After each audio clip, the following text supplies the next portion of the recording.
अस्सलाम वालेकुम friends, story series में आज मैं नई कहानी पढ़ूंगी। फ्रेंड्स, स्टोरी सीरीज में मैं इतनी कहानियां ला चुकी हूँ कि छोटे छोटे अल्फाज के माने आपको याद हो गए होंगे। इसीलिए मैं ये कहानी सिर्फ पढ़ूंगी, उसका तर्जुमा करूंगी और मुश्किल अल्फाज के माने ऊपर में लिख दूंगी।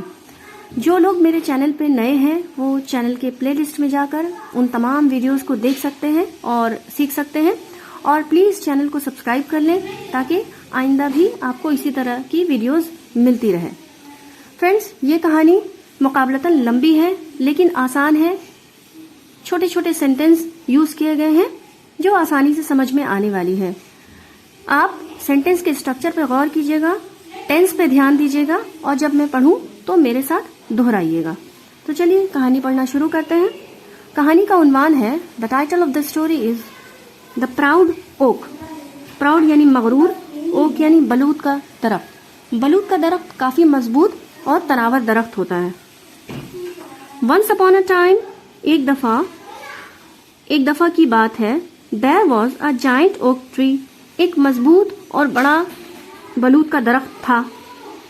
इट लिव्ड, यह रहता था, बाय अ रिवर, नदी किनारे, विच फ्लोड, जो बहती थी, थ्रू अ थिक फॉरेस्ट, घने जंगल से। ठीक है।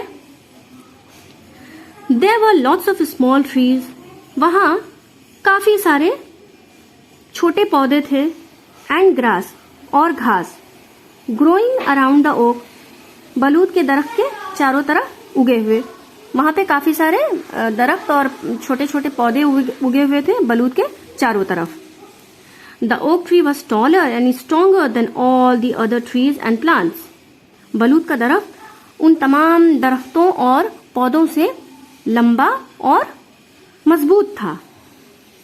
And it felt very proud of itself. और इस बात का इसे काफी फख्र महसूस होता था। Felt यानी महसूस करता था।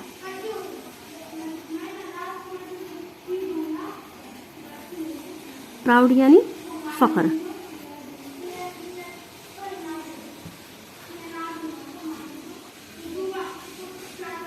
There were some reeds growing at the foot. वहाँ रीड्स का पौधा था। ये रीड एक तरह का पौधा होता है जिसे सरकंडा कहते हैं। ठीक है। ये इसकी शाखें पतली और लंबी होती है और अंदर से सुराख होता है। इससे बांसुरी या फिर वो लकड़ी का कलम वगैरह तैयार किया जाता है। ठीक है। There were some reeds growing at the foot of the oak tree. Oak tree के नीचे जहां उसकी जड़ें थी, जहां उसकी जड़ें थी, वहां पे काफी सारे रीड्स के पौधे उगे हुए थे। दे वर स्मॉल, वो छोटे थे, थिन, पतले थे, एंड वीक, कमजोर थे।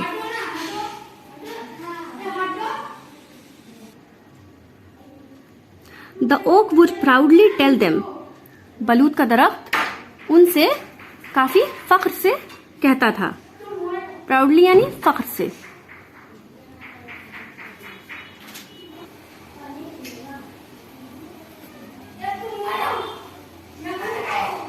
You are very lucky to grow around strong tree like me.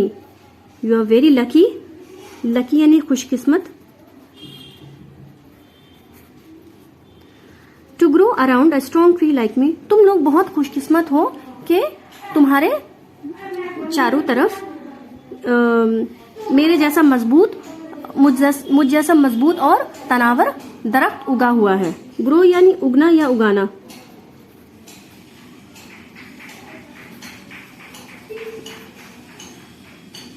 I wish there was other strong trees around me.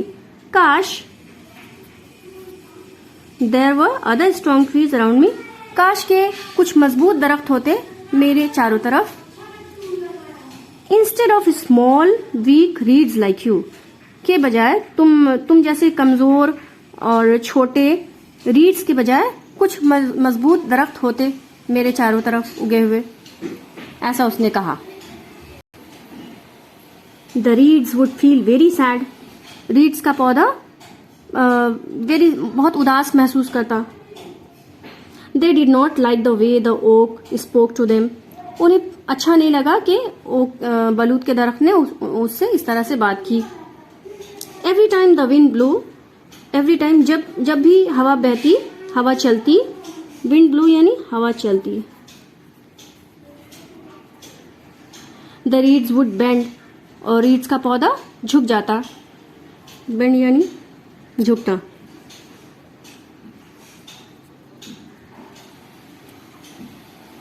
But the oak would proudly stand straight, लेकिन बलूत का दरख्त फख्र से स्टैंड स्ट्रेट, सीधा खड़ा रहता। स्ट्रेट यानी सीधा, स्टैंड यानी खड़ा रहता। वाई डू यू बो एवरी टाइम, तुम क्यों हर बार झुकते हो? बो यानी झुकना। वाई डू यू बो एवरी टाइम, तुम हर बार क्यों झुकते हो?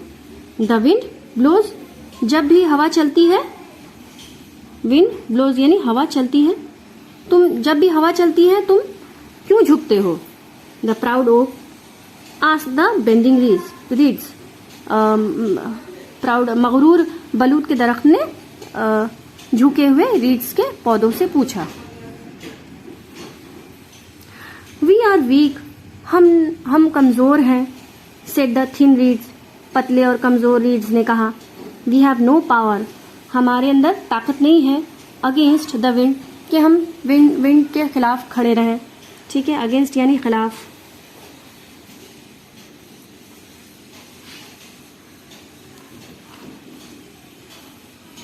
The oak wanted the reeds to be strong like him, बलूत का दरख्त चाहता था कि रीड्स भी उसकी तरह मजबूत हो जाए, लाइक हिम, उसकी तरह। He did not want them to bow, वो नहीं चाहता था के वो झुके, ठीक है, so easily, इतनी आसानी से, to the wind, हवा के सामने।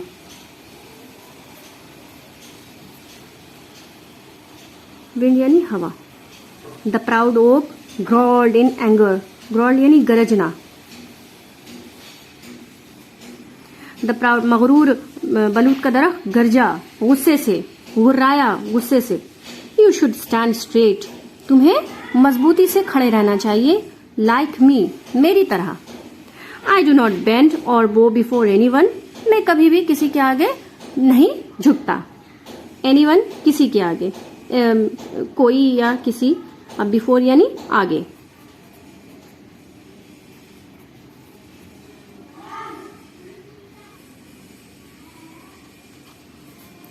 वन स्टॉमी नाइट, एक तूफानी रात, स्टॉमी यानी तूफानी। एक तूफानी रात क्या हुआ? The wind was blowing in such a harsh way, हवा काफी शदीद हवाएं बह रही थी। सच अ हार्श यानी सख्ती, ठीक है, वे यानी तरह से। हवाएं, तेज हवाएं चल रही थी और एक तूफानी रात। It blew angrily from one corner of the forest to another. It blew, और ये हवा कैसे चल रही थी? गुस्से से एकदम तेज हवाएं चल रही थी, एक कोने से, जंगल के एक कोने से दूसरे कोने तक। All the animals in the forest, तमाम जानवर जंगल में, started running, दौड़ना शुरू कर दिया। To hide, छुपने के लिए, safely, महफूज जगह में, in their homes, अपने घरों में। यानी तमाम जानवर इधर उधर जो भागने लगे और अपने घरों की तरफ जाने लगे ताकि उन्हें पनाह मिल सके और वो महफूज हो सके। The birds and small animals went back to their nests and burrows, और तमाम जो परिंदे थे और छोटे जानवर थे वापस अपने घरों में, अपने नेस्ट में यानी घोंसले में चले गए और बिलों में चले गए। ठीक है। The plants and trees were scared, पौधे और दरख्त काफी डरे हुए थे या डर गए थे। स्केयर्ड यानी डरना। The weak reeds were forced to bend very low, और कमजोर रीड्स के पौधों को काफी नीचे झुकना पड़ा, एकदम जमीन को छू देना पड़ा, इतनी तेज हवा चल रही थी। बस पोज्ड यानी उन्हें मजबूर किया गया।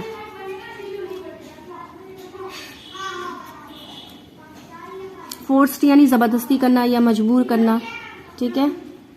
Their heads were almost touching the ground, और उनके सर करीब करीब जमीन को छू रहे थे। ऑलमोस्ट यानी तकरीबन,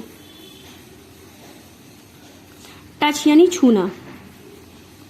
वो इतने ज्यादा झुक गए थे, हवा इतनी तेज और शदीद चल रही थी कि रीड्स का पौधा बहुत कमजोर होता है, उसका तना बहुत कमजोर होता है, तो उसको जमीन को छू देना पड़ा, इतनी तेज हवाएं चल रही थी, ठीक है।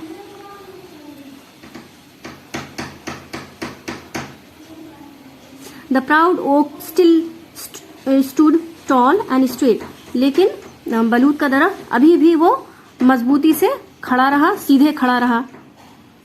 It refuse to bend before the mighty wind, और इसने इनकार कर दिया, बेंड झुकना, बिफोर द माइटी विंड तेज हवा के आगे, आंधी के आगे। माइटी विंड यानी आंधी या तेज हवाएं, तेज हवाओं के आगे झुकना इसने इनकार कर दिया। But the wind was stronger then the oak, लेकिन हवाएं उससे ज्यादा तेज थी, बलूत के दरख्त से ज्यादा मजबूत थी। स्ट्रोंगर यानी मजबूत या तेज, ठीक है। तो क्या हुआ, हवा तेज चल रही थी लेकिन वो बलूत का दरख्त अकड़ में खड़ा रहा। तो क्या हुआ, आगे देखते हैं। The oak tried very hard to remain straight, बलूत के दरख्त ने बहुत कोशिश की, शदीद कोशिश की कि वो हवा के खिलाफ खड़ा रहे, सीधा खड़ा रहे। स्ट्रेट यानी सीधा, रिमेन यानी कायम रहे। बट इट कुड नॉट, लेकिन वो नहीं सका। The wind finally broke the oak into two, और क्या हुआ, आखिरकार हवाओं ने उस दरख्त को दो टुकड़ों में तोड़ दिया। The wind finally broke the oak into two, it fail into the river and cried in pen, और आधा टूटा हुआ हिस्सा नदी में गिर गया। फेल यानी गिर गया, एंड क्राइड इन पेन, और बलूत का दरख्त दर्द से रोने लगा। क्राइड यानी रोने लगा, इन पेन यानी दर्द। बाय द नेक्स्ट मॉर्निंग, अगली सुबह, द स्टॉर्म हैड पास्ड, आंधी गुजर चुकी थी या आंधी खत्म हो चुकी थी। All the trees except the proud oak were fine, सिवाय बलूत के दरख्त को छोड़कर सारे पौधे और दरख्त सेफ थे, अच्छे थे। Why did this happen to me? cried the oak. बलूत का दरख्त कहने लगा कि ये मेरे साथ क्यों हुआ, कि वो टूट गया। You should not have been so proud, said the reeds. Reeds ने कहा कि तुम्हें इतना मगरूर और घमंडी नहीं होना चाहिए था, ठीक है। You should not have been so proud, तुम्हें इतना मगरूर नहीं होना चाहिए था। The oak was ashamed of himself. बलूत का दरख्त खुद पे शर्मिंदा हुआ। ashamed यानी शर्मिंदा हुआ। I will never act proud again. अब मैं कभी घमंड नहीं करूंगा। He said. उसने कहा। तो फ्रेंड्स, ये थी आज की कहानी। उम्मीद करते हैं आप पसंद आई होगी। अगर पसंद आई तो लाइक जरूर कीजिएगा। शुक्रिया।